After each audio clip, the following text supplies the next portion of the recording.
Morning అందరికీ మళ్ళీ రాత్రి గిరి ప్రదక్షిణ అయిపోయింది. మళ్ళీ ఈరోజు తెల్లవారుజామున బ్రహ్మముహూర్తంలో గిరి ప్రదక్షిణ చేయడానికి నేను బయలుదేరాను. నాతో పాటు మీరు కూడా నా family members, YouTube family members కూడా వస్తారని అనుకుంటున్నాను. నిన్న ఒక 2-3 మాత్రమే తీయగలిగాను. ఈరోజు మ్యాక్సిమం తీయడానికి ట్రై చేస్తాను. చూడండి ఎంత ప్రశాంతంగా ఉందో. ఆ మూన్ చూడండి, మూన్ చూస్తే తెలుస్తుంది మనకి ఎంత ప్రశాంతంగా ఉంది అనేది. ఆల్రెడీ మనుషులు చాలామంది స్టార్ట్ అయిపోయారు కూడా గిరి ప్రదక్షిణకి. అరుణాచల గిరి ప్రదక్షిణ గురించి చాలా వీడియోలు వచ్చినాయి. ఆ వీడియోలలో చాలా ఇన్ఫర్మేషన్ మీకు తెలిసింది.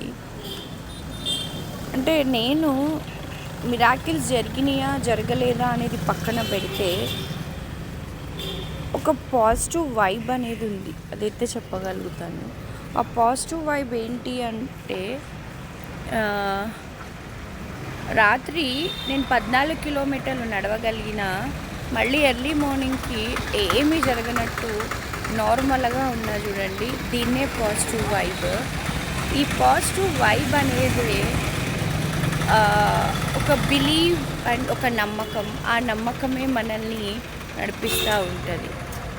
అరుణాచలేశ్వరుడు అంటే, అరుణాచలుడు అంటే రమణ మహర్షి గుర్తొస్తూ ఉంటారు.